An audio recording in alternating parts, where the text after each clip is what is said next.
Hi there. I can see people are starting to join us. Welcome. This is session 16 of the Polygents Symposium. We're waiting on a few more people to join us. So yeah, I hope you guys are getting comfortable and doing your presentations. Siddharth, I see you are here. Can you hear me okay and see me okay? Yep, I can hear you. Excellent. Well, I'll introduce myself again at the beginning of the session, but my name is Sam. I'm a PhD student at East Carolina University, and I'll be moderating the session today. Do you have your presentation ready to go and you're aware to how to share it and everything like that? Yep. Okay, great.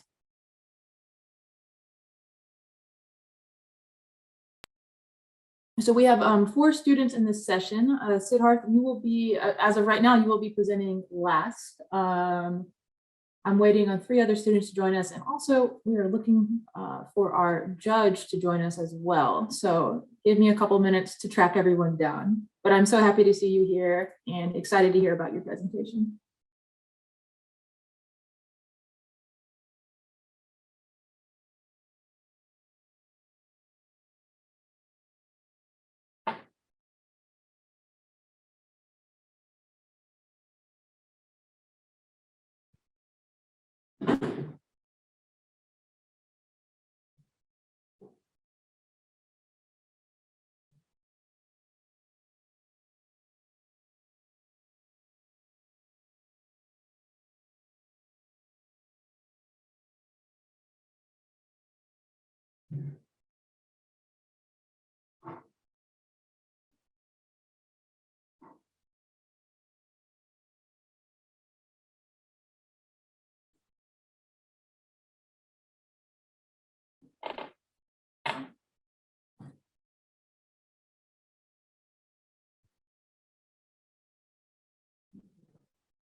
Hi, Rhea, how are you?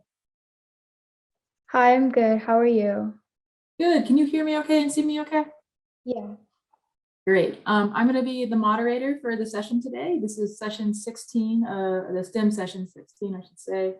We're waiting on just a couple more students to show up, and as well as our judge. So I'm just trying to track them down. But I'm so excited to hear your presentation. Once everyone gets here, I'll officially start the session, have you guys introduce yourselves and all of that. Rhea, do you have your presentation ready to go and ready to share, and you're aware about how to do all that? Yeah, I have it open, so I'll just share my screen. Excellent. And Siddharth and Rhea, did you guys have any trouble joining or anything was unclear? I'm just curious why maybe the other students haven't joined us yet. I mean, I went to the wrong session first, but then I think it was like Mr. Weber, he told me to join this one, so. Okay. So we'll give it a couple more minutes. I know students might be a little nervous and unsure to where to go, but no worries.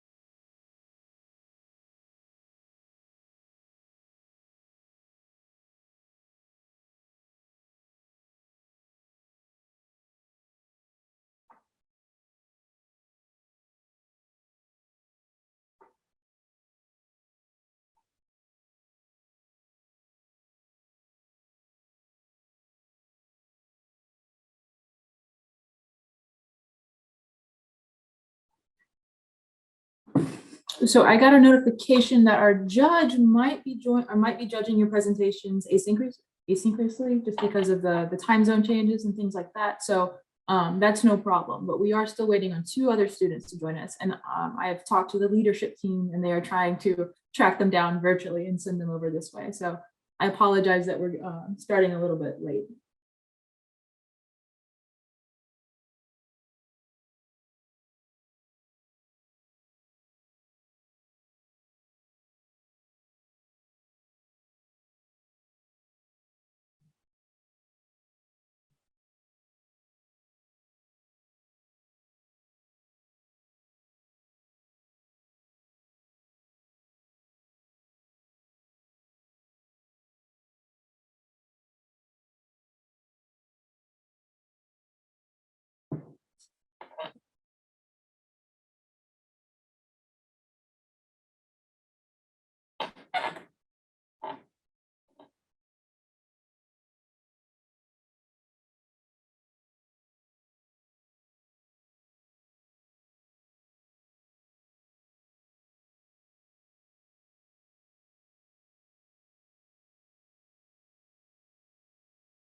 Okie dokie.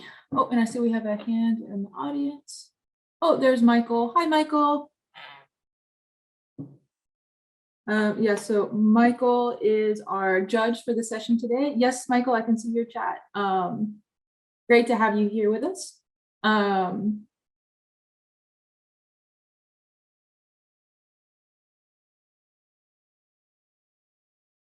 So we are missing 2 students, I believe, but that's no problem. I have the leadership team is looking for them and they're going to send them over, but we're going to go ahead and get started.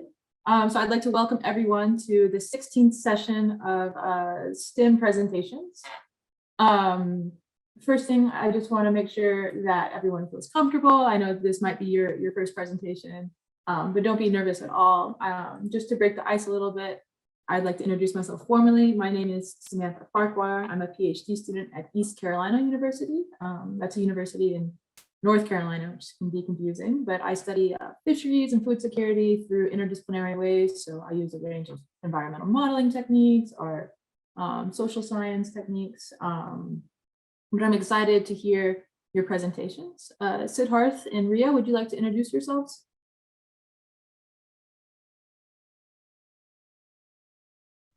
Hi, I'm Rhea Karthik, and I'm a sophomore at Monte Vista in California, and I'm excited to be presenting here today. Great, thank you so much. And Siddharth? Hello, my name is Siddharth Srivatsan, and I'm a junior at Oyster River High School in New Hampshire. And yeah, I'm looking forward to presenting to you all today. Excellent. Okay. So now you both prepared 10-minute presentations. Is that correct? Yeah. Okay, just checking, making sure, we weren't planning on talking for a half hour. Okie dokie. Well, then we will get started with Rhea, if you don't mind. We have 2 other students that might join us, but please try to go ahead and stick to 10 minutes. If they still don't join, then we can really open up the session for, really good questions and discussion afterwards. But yeah, I just want to again welcome everyone to the 6th Polygenous Symposium of Rising Scholars. These students have been working very hard the past couple of months to do their research, and there's always ups and downs of that. So for them to be presenting today is a great honor for us to see, and for for them, this is a big moment in their careers, and a huge stepping stone for them as they prepare for university and research fields later on. I mentioned that we have Michael. He'll be judging the presentation, so he'll give you feedback later on your presentation and that kind of thing. Yeah, so you have 10 minutes, and then at the 8-minute mark, I will send you a private message to the presenter to let you know that you're at 8 minutes, start to wrap it up. Does all of that make sense to everybody? Great. Okay, Rhea, go ahead and take it away. Okay. So hi, I'm Rhea Karthik, and I'm a sophomore, and my research was a review on the modulatory effect of neurotransmitters on amygdala dysfunction and anxiety disorders. So here's a quick overview of today's presentation. So first we'll go over the amygdala and its dysfunction. And then next I'll introduce neurotransmitters, specifically serotonin and dopamine in more detail. And then we'll talk about possible treatment of anxiety disorders through the neurotransmitters and their synthetics. And lastly, just some concluding statements. So, although the brain as a whole consists of many parts working together to communicate or generate a response, the amygdala, an essential part of the brain, has separate, crucial roles of its own. So, for more background, the amygdala is almond-shaped and one of the most complex structures of communication within the brain. It's part of the limbic system, the part of the brain involved in our behavioral and emotional responses. It's a structure involved in the processing and expressing of emotions, especially anger and fear. In other words, it's part of the brain's emotional filter through which experiences are linked with certain emotions. So the amygdala has much influence over the way we react or feel in certain situations.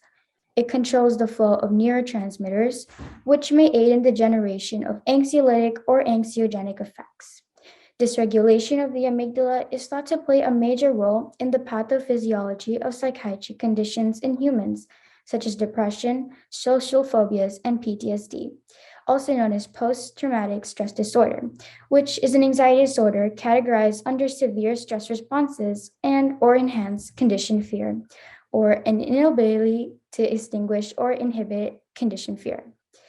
So through the use of neuroimaging, scientists have confirmed that patients with PTSD have more activity in the amygdala, and memories of traumatic activities or even triggering words may further contribute to this irregular activity.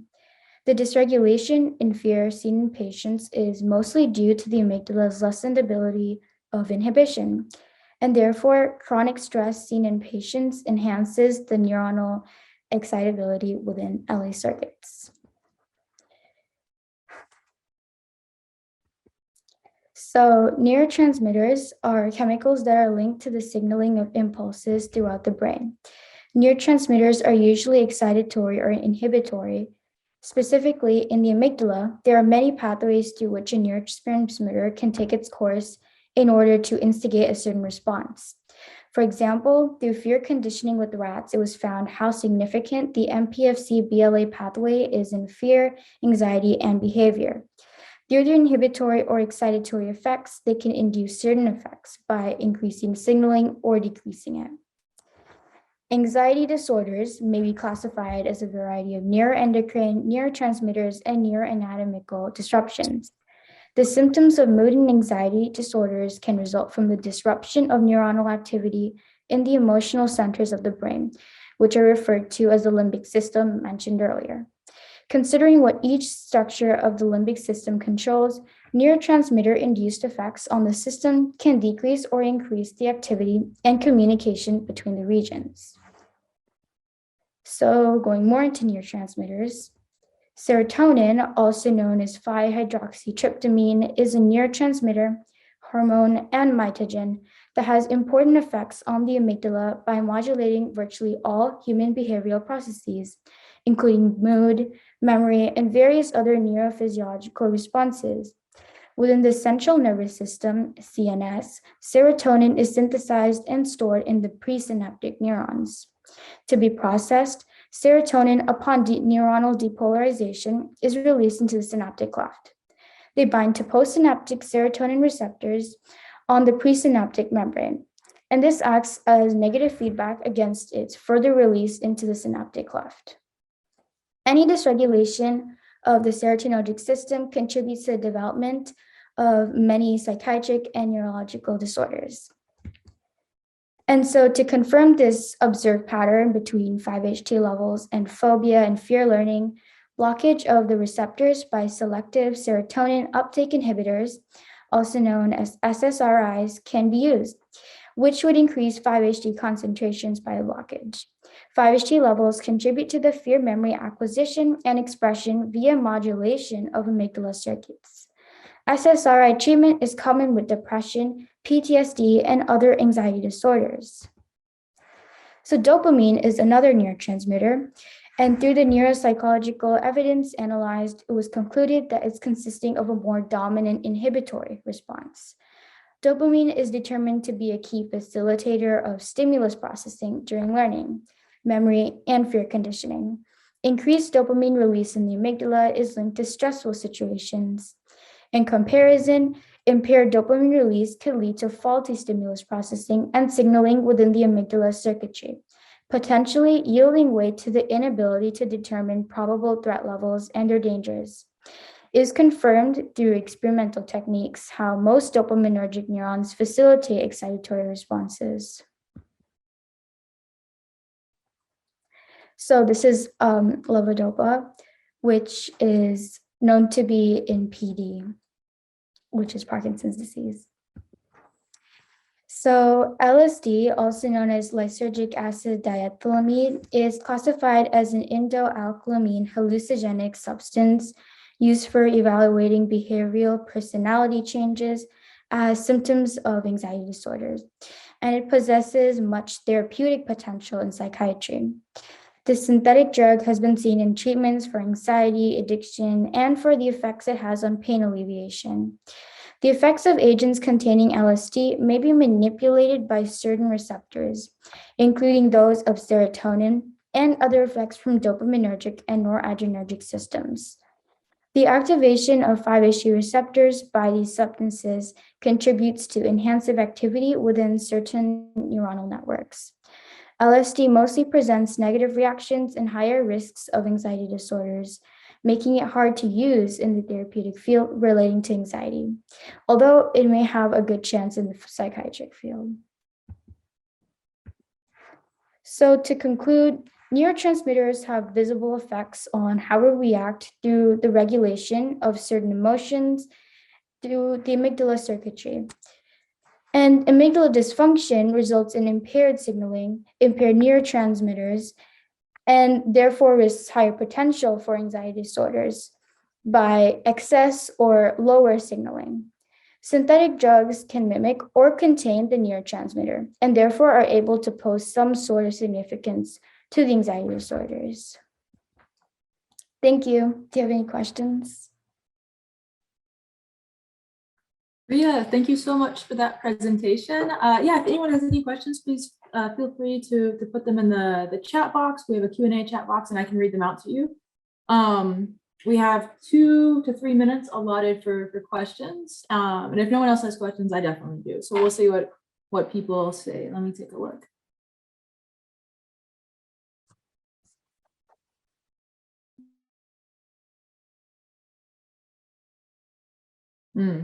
Okay, so Michael has asked you a question. I think you can also read it too if it's easier in the chat, but he's interested in knowing what are some risks that you think might lead to hesitancy with utilizing synthetics for therapeutic purposes?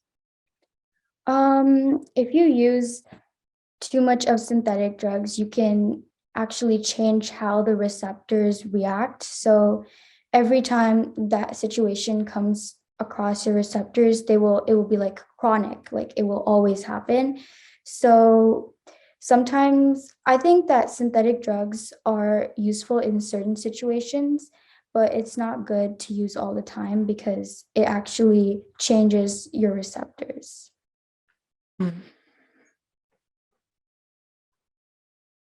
Yeah, thank you so much for that great answer. Does anybody have any other questions for Rhea?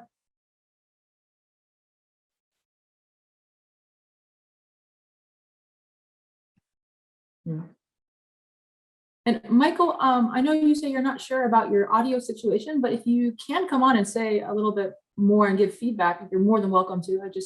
I'm just not sure if you can. Okay.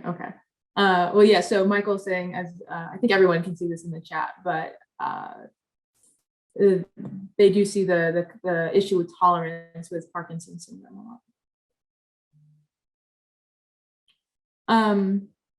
Yeah, I guess my question for you, Rhea, is more based, I guess, on how you got into this issue or this topic, like what made you interested in it? And also, obviously, anytime we start talking about neuroscience, there is a wealth of information out there. How did you focus your topic onto this very, very specific part of neuroscience? Yeah, but for a while, I've been really interested in the neuroscience field.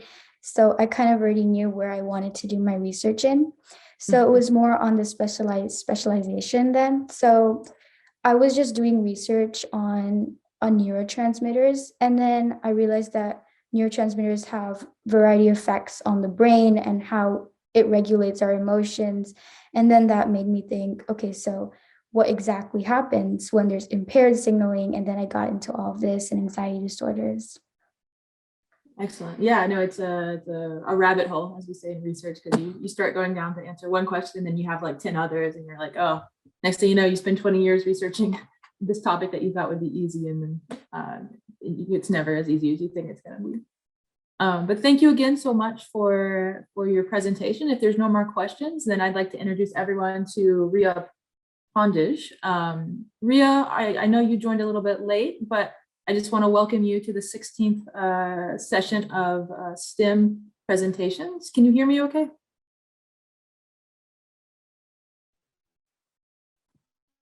Oh, whoops. Yeah, I can, sorry. Yeah, no problem. Did I pronounce your name correctly? It's Rhea Phondge, but yeah. Phondge, excuse me. Okay, Rhea No, Phondge, you're good. welcome so much.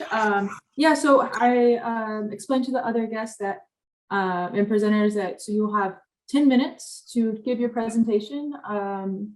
And at the 8-minute mark, I'll send you a private message to start wrapping things up if you look like you're not quite there yet. But first, would you like to introduce yourself to everybody? Hi, my name is Rhea Phondge. I go to McNeil High School in Austin, Texas, and I'll be going to UT to study BS psychology. Congratulations, that's great to hear. Well, yeah, so whenever you're ready, you can go ahead and start your presentation.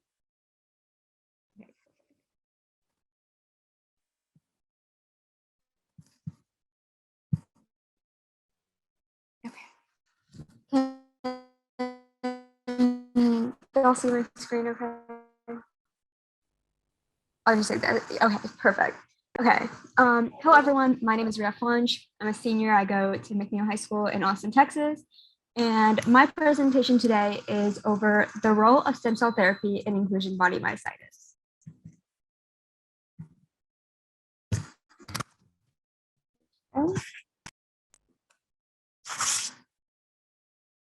Okay. So the agenda for today. Today, I will first start with explaining what exactly inclusion body myositis is, followed by discussion on the immune system, autoimmunity, and IBM pathogenesis. I'll also discuss the current treatment options for IBM, followed by stem cell biology and the role of stem cell therapy in inclusion body myositis. Finally, I'll summarize my research, give thanks, and take your questions.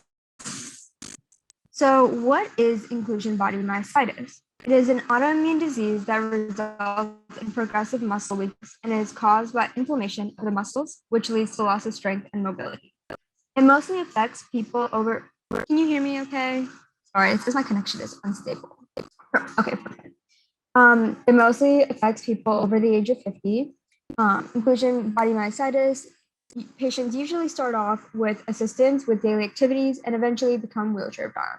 They usually have 20 years to live from the time of diagnosis.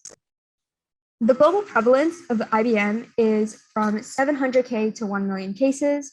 Diagnosis is done by blood tests, electromyograms, and muscle biopsies. In inclusion body myositis, blood tests show increased levels of CPK enzymes and anti-CN1A antibodies. EMG shows fibrillations and positive sharp waves, and muscle biopsies show inclusion bodies, inflammatory cells, and vacuoles. Currently, there are no treatments for IBM. This photo shows the comparison between healthy muscles and IBM muscles. And in the IBM muscles, you can see that there's inclusion bodies and vacuoles. To understand IBM, we have to know about the immune system. The immune system is a network of highly specialized organs and cells that fight pathogens. It consists of specialized organs such as bone marrow, spleen, and thymus, complex systems such as the lymphatic and complement systems, and white blood cells, which give rise to antibodies and cytokines. The white blood cells have mainly two types, which are the T cells and the B cells. The T cells identify the pathogen and put cytotoxins and fast on the infected cell, whereas the B cells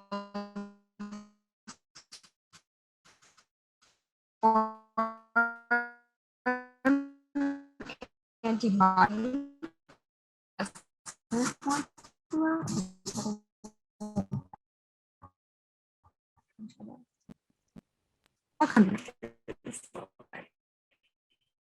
It is not loading for some reason, and I cannot figure out why.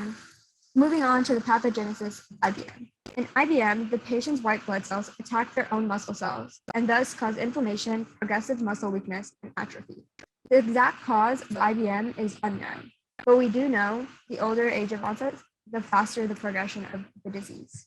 So the different types of IBM treatments are physical and occupational therapy, which makes muscle strength and mobility, and then makes daily activities easier and avoids injuries. Then there's steroids and immunosuppressant drugs, which reduce the immune response. These treatments do not cure IBM, but they do provide relief. There are ongoing trials for the cure of IBM, which includes bimagrumab, which is a human monoclonal antibody, arimoclomol, which stimulates the repair of muscle proteins, and rapamycin, which is an immunosuppressant drug. There's also IV immunoglobulin and etanercept, which is a tumor necrosis factor blocking agent. All these treatments slow the progression of IBM, but they still do not cure the disease.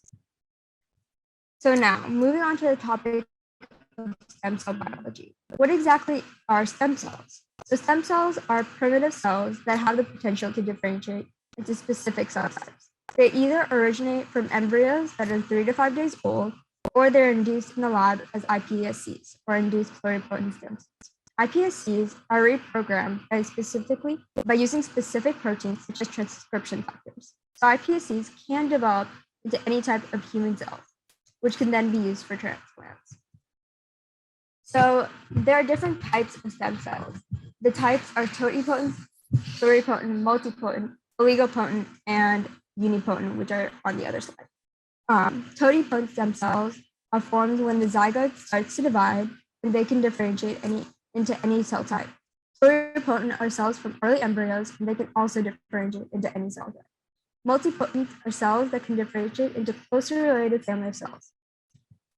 These two slides have oligopotent and unipotent, which oligopotent can differentiate into a few cell types, and unipotent can give rise to one cell type. So stem cell therapy involves converting a patient's own muscles into muscle progenitors using iPSC technology, which enables the development of any type of human cells. The benefit of iPSCs is that the patient has a lower chance of rejecting the therapy. The risk of using iPSCs is they may give rise to tumors, and thus when using stem cell therapy, you have to weigh in the risks versus the benefits. This slide shows the process of stem cell therapy involving muscle stem cells, which are isolated from patients' own healthy muscle tissue and from differentiation of iPSCs. This process is then followed by the expansion of the muscle stem cells in culture, and finally the transplantation of these muscle cells into the diseased muscle. So for my summary, IBM is an autoimmune disease that causes progressive muscle weakness. It usually affects people over the age of 50. Currently, there are no treatments for IBM, and treatment options include the relief of symptoms as well as the treatment to slow the progression of the disease. Stem cell therapy is a promising treatment option in IBM as it either helps in repairing the affected muscle or halts the autoimmune response. There are still more clinical trials that are needed to support the role of stem cell therapy in inclusion-bonding myositis. Thus, continued research on this topic will hopefully lead to a cure, not only for IBM, but also for other autoimmune diseases. These are my references. Thank you all so much. I want to thank the Polygons team and my mentor, Nina Horowitz, for helping me create this research project. And now I'd be happy to take any questions over the role of stem cell therapy in inclusion body science. Hi, Rhea. Thank you so much for that presentation. I did not know much about IBM, and so I've really learned a lot. It's definitely, I think, one of those things that's not like a common disease that's spoken a lot about. So thank you so much. That was very informative. If anyone has questions for Rhea, please put them in the chat box and I will read them out to you, or I'm sure you can probably read them too in the chat if it's easier. If not, I definitely have questions as well.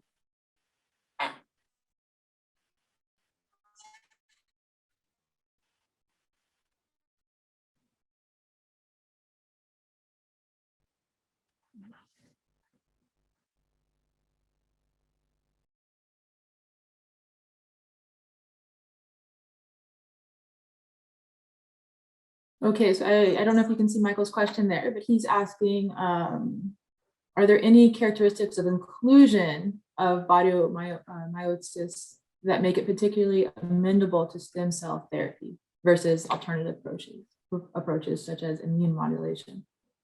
Can you repeat that real quick? Yeah, you can see it in the chat box too, because I know sometimes these things are easier to read. Oh, yeah. Yeah.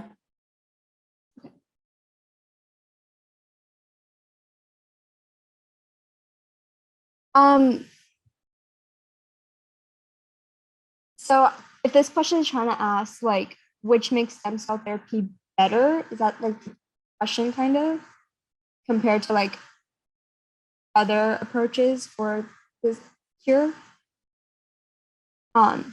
So again, stem cell therapy would help benefit. So it makes it the most viable choice because it reduces the like graft versus host response, which doesn't cause that much like rejection, and because they use their own like human cells to reprogram to make it against like their own immune system, so it doesn't see those cells as a threat, and therefore it can help like not have the cells be rejected, and can also like contain the immune response.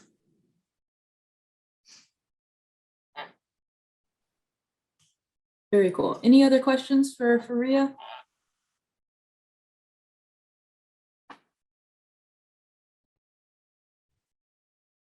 Rhea, so I'm wondering, you said you're going to be attending UT next, I guess next semester. Are you, I know, many universities have their own undergraduate research programs. Do you think you want to keep studying this issue or focus on other diseases, or because usually, this type of research. I definitely.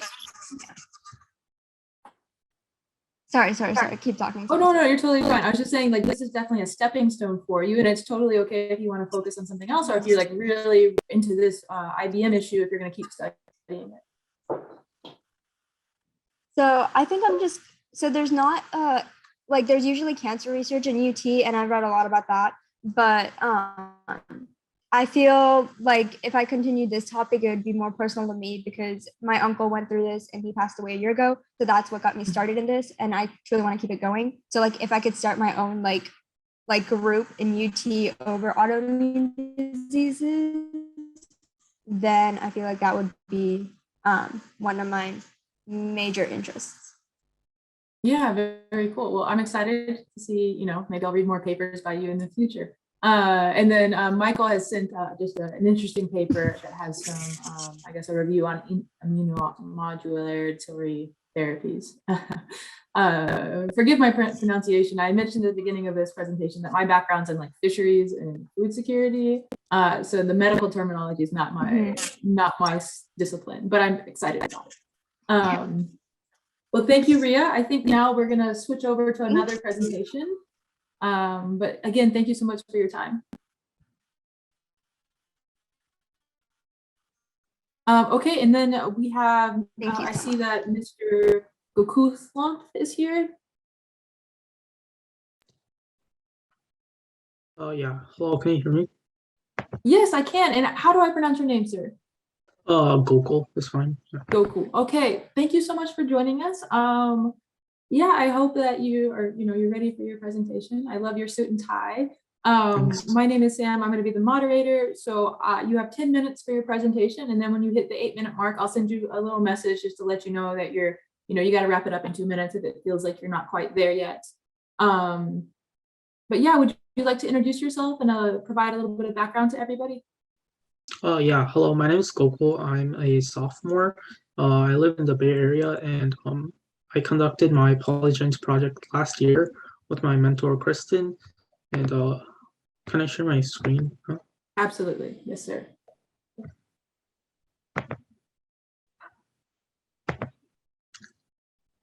Are you able to see it? Yep, looks good. Okay, cool. So this is my project. My project was about Alzheimer's disease. So Alzheimer's disease is a neurodegenerative disorder, and this means that it progressively damages and destroys the cells of the brain or neurons. Other kinds of neurodegenerative disorders include Parkinson's, multiple sclerosis, and Lou Gehrig's disease, which all affect the neurons and their connections. Alzheimer's disease is the leading cause of dementia or memory loss, and it affects nearly 50 million people around the world. And there's also an age factor. So those at or above the age of 65 are at highest risk of developing this disease. And conditions of Alzheimer's disease include a gradual decline in cognitive facilities, as well as delusions, and most importantly, memory loss. So an overview. Alzheimer's disease can be diagnosed by biomarkers, which essentially are unique to each medical disease. And so for Alzheimer's, there are amyloid beta plaques and neurofibrillary tangles. And there's also indications of oxidative stress, which is when molecules called free radicals like disturb tissues and cellular functions in the brain. Alzheimer's disease, the cause of it can be influenced by a variety of factors, such as the status of certain alleles that are expressed in humans, as well as the age and sex of the patients. So my study aims to investigate the relation between these factors, such as age, sex, and allele status, and compare it to how these biomarkers are expressed in the brain. And on the right, you can see these two biomarkers I investigated in my study. On the top right, you can see these amyloid beta plaques, which are clumps of these plaques around the neurons you can see in blue. And and below that, you can see the neurofibrillary tangles, which are the black bead-like objects next to the stained purple neurons. So my study was a data analysis study. I sourced my data from the Aging, Dementia, and TBI study conducted by the Allen Brain Institute. And this had gene expression profiles of Alzheimer's patients that were all collected post-mortem. So the first thing I did was I imported data analysis packages, mostly Python-based ones, such as pandas, and divided the patient data into groups based on the factors that I was planning to investigate. So the first factor was the ApoE4 allele status. ApoE4 allele is a Alzheimer's risk factor, and it directly contributes to the accumulation of amyloid beta plaques. So I divided patients based on whether they had the ApoE4 allele or not. I also divided them based on if they were male or female, and also the brain region from which the neural tissue was sourced. So I looked at 4 different brain regions here: the frontal white matter, or FWM, the temporal cortex, or TCX, the parietal cortex, or PCX, and the hippocampus, or HIP. So I used t-tests and analysis of variance tests to compare these groups and how changing these factors affected the expression of Alzheimer's biomarkers. So the first biomarker was the amyloid beta plaque. Amyloid beta plaques are resultant of gene dysregulation. The most notable gene is the amyloid precursor protein. So this codes for the normal version of the protein, or APP, and the APP protein can be misfolded And this results in the amyloid beta protein, which is the abnormal variant of the APP protein. And the amyloid beta protein can aggregate to form plaques around neurons in the brain. So in this study, the effect of these amyloid beta accumulation was compared across the 4 brain regions. So on the graph to the left, you can see that the amyloid beta accumulation was greatest in the temporal cortex, the parietal cortex, as opposed to the frontal white matter and the hippocampus, where their accumulation is very low. And you can also see that in all 4 brain regions, the green side, which is ApoE4 positive, has significantly more amyloid beta plaques than the red side, which does not have the allele. So there was a strong correlation between ApoE4 status and the amyloid beta accumulation. And p-value was actually much lower than 0.001.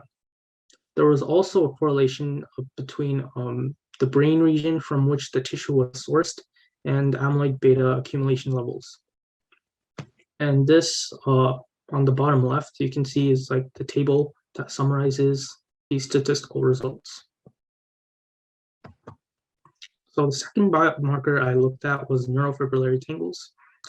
These are actually clustered inside neurons, whereas amyloid beta plaques are found outside neurons. So tau is a normal protein that stabilizes microtubules, which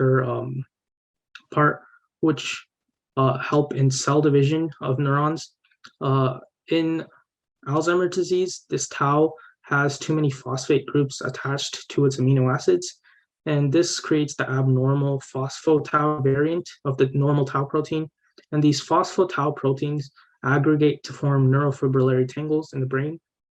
So the way that this was measured was using a probe called tau2. What tau2 does is that it can be released into the brain, and it attaches to these neurofibrillary tangles and it lights up. So when it lights up, researchers can scan the brain and see how much of the brain tissue lit up. So this is how the percentage of tau was determined in the brain. And studies have shown that women have more neurofibrillary tangles and Alzheimer's related pathologies when compared to men. And so because that was already known, I wanted to investigate how the ApoE4 allele status affected this biomarker. So here you can see on the graph that the neurofibrillary tangles were significantly greater in females as opposed to men, which corroborates previous research. And it's also obvious that the expression of these NFTs were higher when the patient had the ApoE4 allele as opposed to the right side where they didn't. So there was also a strong correlation between sex and tau tangle formation with a p-value of 0.001, which was well under the threshold. And there was also a significant interaction effect between allele status and sex, which was also below the threshold. So to conclude, I determined that ApoE4 allele status and sex both have a significant effect on the progression of Alzheimer's. And I did this by investigating how they affect the expression of biomarkers such as amyloid beta plaques and tau tangles. And I also found that the gene dysregulation patterns were unique to each brain region. And this allows for more targeted gene and protein therapies in the future, because instead of finding a single panacea for Alzheimer's that tries to solve everything at once, which is unlikely to be found, like a drug cocktail of several drugs that each are specific to each brain region, and a small group of proteins rather than everything are more likely to be effective. One way I can improve my research is that the fact that I use such a large data set means that there's quite a number of false positives. So I can statistically correct this using something called Bonferroni correction to account for this false discovery rate. And my references. I would like to thank my mentor, Kristen, for guiding me in this project and helping me learn coding for the data analysis part. And yeah, thank you for listening. Any questions? Thank you so much for your presentation. Yeah, that's fascinating. Michael, yeah, he has some comments and questions for you. You can see his question in the chat, just because I know I'm probably going to butcher some of the pronunciation here. But he's interested in understanding how did you normalize the amyloid beta plaque data to the degree of disease progression, given the spectrum of severity with Alzheimer's? I'm not quite sure what the term normalize means, but when I first sourced the data from the Allen Brain Institute website, there was a table for unnormalized data and one for normalized data, and my mentor suggested using the normalized data, so I just used that. And I'm assuming that's what that's referring to. And in regards to ApoE2, yeah, that's also quite interesting because ApoE2 has been shown to be inversely related to Alzheimer's progression, and it's essentially the opposite of a risk factor, which means it might have a role in neuroprotection. That would be a very interesting thing to analyze. Unfortunately, my data set only had the allele status for ApoE4. So if there was a data set that also showed ApoE2 allele status and possibly the status of other alleles, that would warrant further research as well.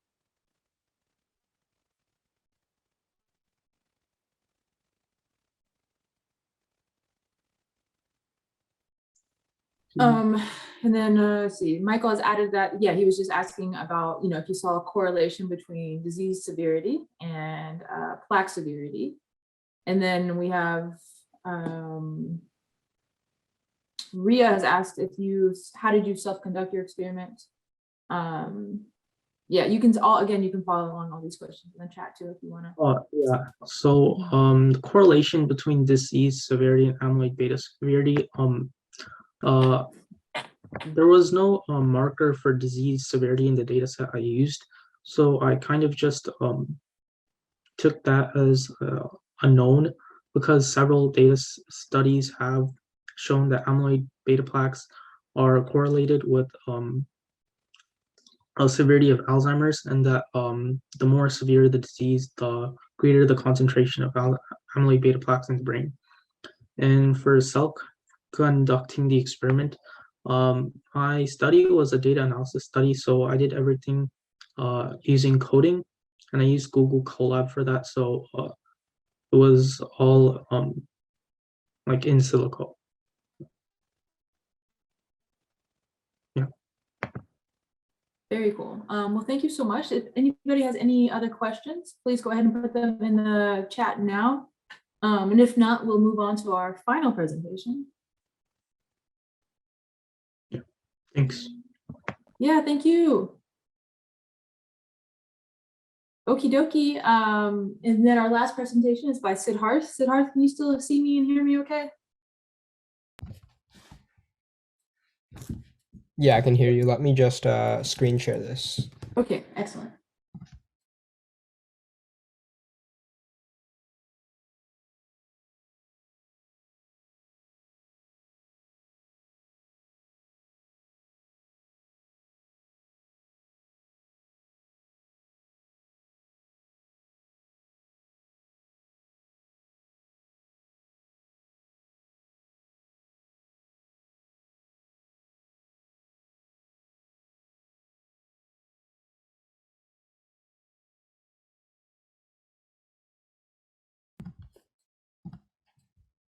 Okay, can you see the screen? Yes, sir, you're good to go. Okay, so hello, my name is Siddharth Srivatsan, and I'm a junior at Oyster River High School. And today I'll be presenting my research paper on smoking-associated cancer mortality trends in select countries.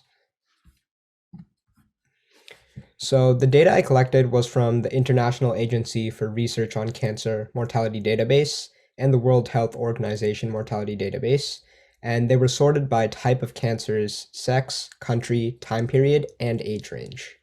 As can be seen on the left, those were the countries I chose. So the United States, Colombia, Chile, Norway, and Greece.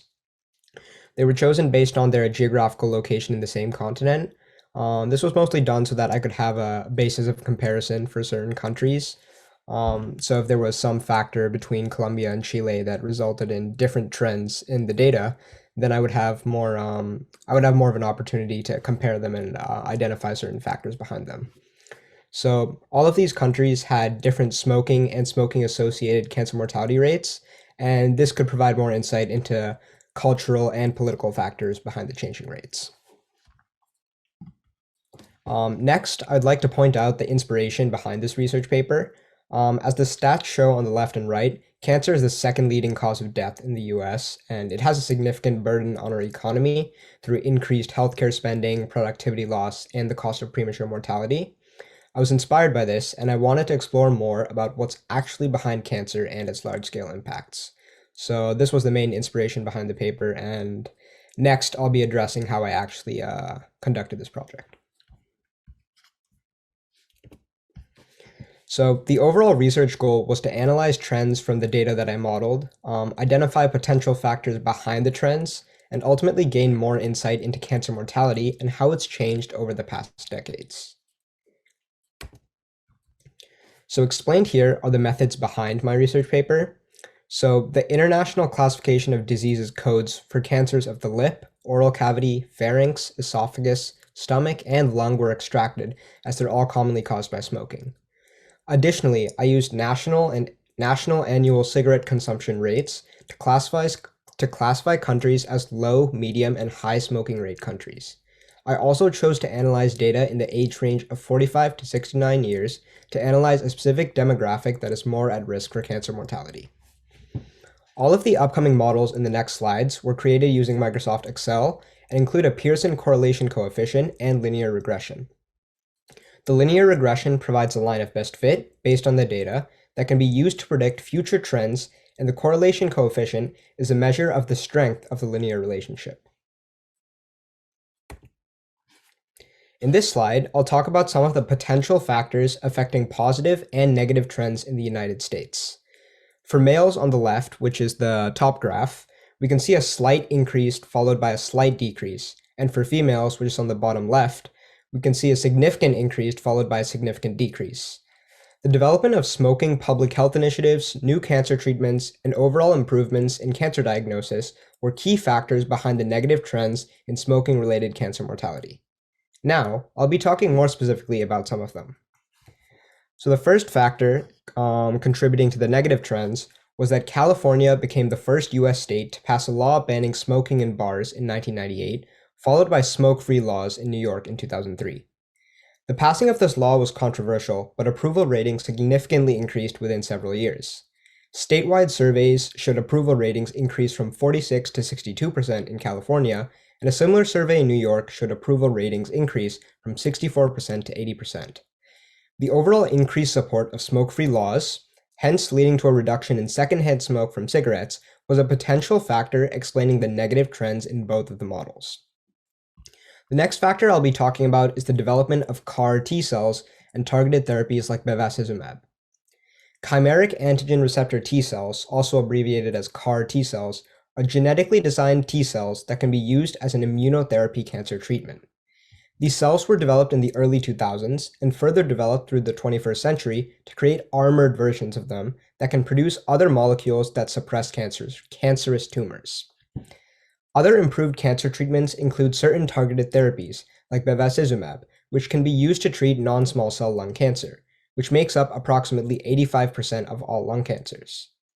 The combined usage and development of CAR T cells, bevacizumab, and other important therapies could have significantly contributed to the decline in smoking-related cancer mortality rates in the US.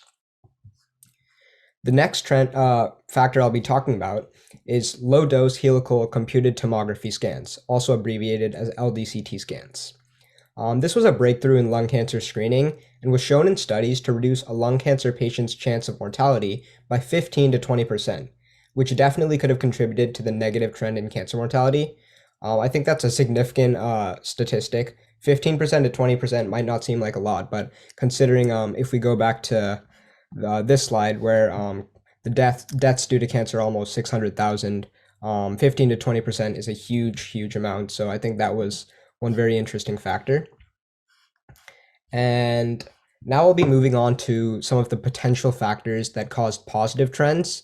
So positive trends were very evident in the bottom graph for females, and I'll be exploring some of these factors. And yeah, so tobacco companies created women-oriented cigarettes starting in the 1920s. They did this through the promotion of cigarettes as a form of weight control and femininity. Furthermore, tobacco companies created tobacco products that gained popularity through association with the women's liberation movement, such as the Virginia Slims brand. Studies have shown that during the late 1960s and early 1970s, when these products were introduced, smoking rates in females significantly increased. And since then, cigarette companies have launched cigarettes with reduced levels of tar, reduced nicotine, and even purse packs that specifically targeted women. This factor could have definitely contributed to positive trends in smoking-related cancer mortality in females. Another interesting thing that I wanted to talk about was, I'm not sure if you can see exactly, but in the bottom graph, at around 1970, when these cigarettes were introduced, there was a generally positive trend up until about 1994. So while we can't identify any causation from this, I still think that that was a very interesting connection, and it shows how historical factors like that could have definitely had an impact on cancer mortality. So next, I'll be talking about smoking-associated cancer mortality rates in Chile and Colombia. So decreasing smoking-related cancer mortality rates in Chile and Colombia could have been significantly influenced by the improvement of cancer treatment in rural areas and the initial prevalence of H. pylori in South American countries. So H. pylori infections are treated using PPIs, and some of these are amoxicillin, clarithromycin, and metronidazole, and these have a high eradication rate of the infection. However, with a combination of not the greatest treatment during those times in the rural areas, especially in Chile and Colombia, this could have contributed to the high rates initially. But when combined with better diagnosis tests, such as the urea breath test and the HBsA test, this could have improved H. pylori diagnosis and bettered infection or treated infection recurrence a lot better for patients in Chile and Colombia, and this could have definitely helped with reductions in smoking-related cancer rates in Chile and Colombia. Countries in Europe, such as Greece and Norway, seem to show varying trends in cancer mortality rates, which could be due to the different public responses to smoking legislation. The general sense is that in countries like Greece and Norway seem to have a more positive response to legislation and laws and things that were against smoking, whereas Greece had a negative response. And I think this had a lot to do with the smoking culture that existed in Greece already. So a lot of people were against many of the smoking laws in restaurants, bars, and that sort of thing, whereas those in Norway were more positive. They had a more positive response, and they were not necessarily looking forward to change, but they were willing to work with the change. So this was the main thing behind these trends. And another thing to consider is that if you see in Greece, the trends are very neutral or even slightly upward, as you can see in the females. So I think that really highlights the negative response that they had. Lastly, I'd like to talk about some of the limitations. So the availability of cancer mortality data was one of the limitations. I was only able to use 2 databases, and I was only able to work with data online. So that was one of the limitations. And the other thing I wanted to talk about was confounding variables. So a lot of the data that I collected was for certain cancers, but not specifically smoking related cancer mortality. So I wasn't necessarily able to separate that and identify that these mortalities were caused by smoking or they weren't. So that was one of the issues I ran into. And the last limitation was internal bias. So basically what this means is the factors behind the trends weren't necessarily, we couldn't necessarily identify causation from it, but there could have been many other factors that were overlooked. For example, population growth. Higher populations could have led to more cancer mortality, so that was another limitation in this research paper. And here is a brief conclusion of the factors that I identified. I'd also like to thank my mentor, Shashwat Tripathi, for helping me throughout this and providing all of his guidance and getting me through the research paper process. And I'd also like to thank IJHSR for accepting this paper for publication. Now we can move on to the Q&A. Hi, Siddharth. Great work. Really fascinating and really interesting to see how culture comes into play in different countries. If anyone has any questions for Siddharth, please put them in the chat box and I'll read them out. And in the meantime, I'll give it over to Michael to provide some feedback. It's good to have your audio and video working, Michael. Hey, sorry guys for, can you hear me?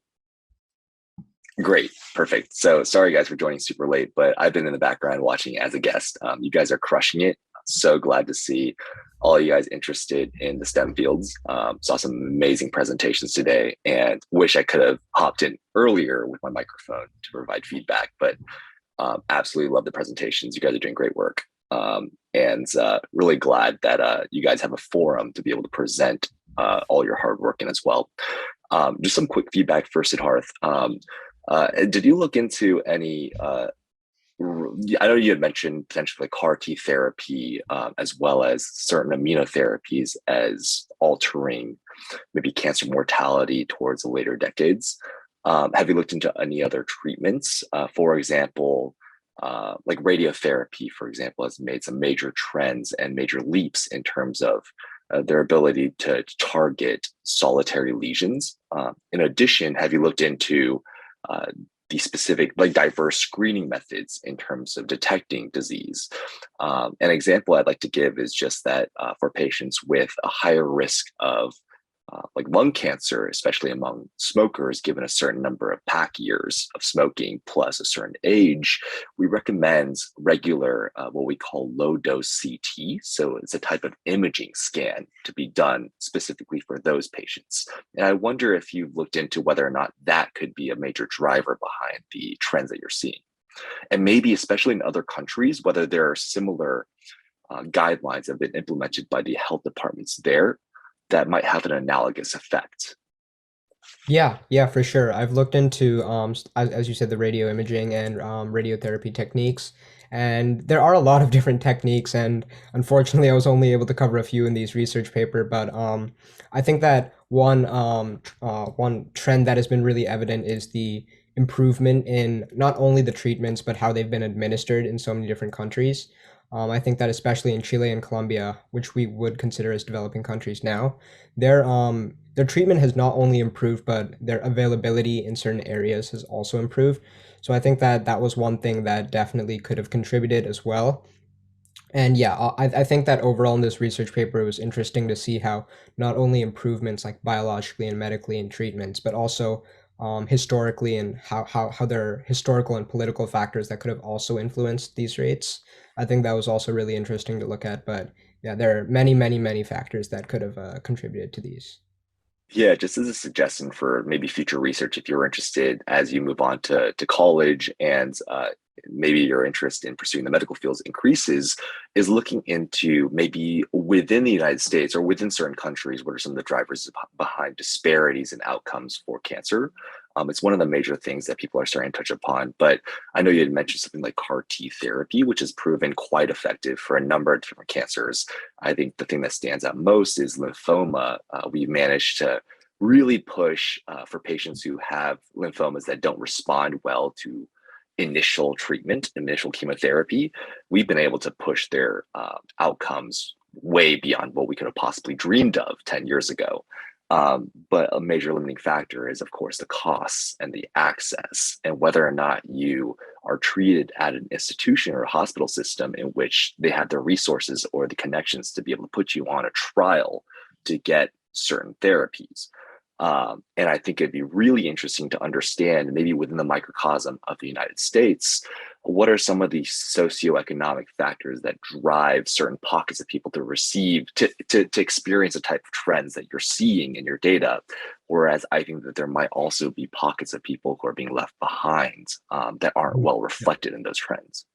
Yep, for sure. I think that was one of the limitations as well. So I was going off of data that was collected by the IARC, but definitely if there was more information, even with different types of deaths specifically from other types of cancers that are caused primarily by smoking, or even by, as you said, socioeconomic factors like that, I think that would be really interesting to explore in the future. Yeah, great work. Thank you. Excellent. Well, so I want to let everyone know that our closing ceremony is about to start. So if no one has any other questions, I suggest everyone head over there to end our day of presentations, and congratulations again to everybody. Great work, guys.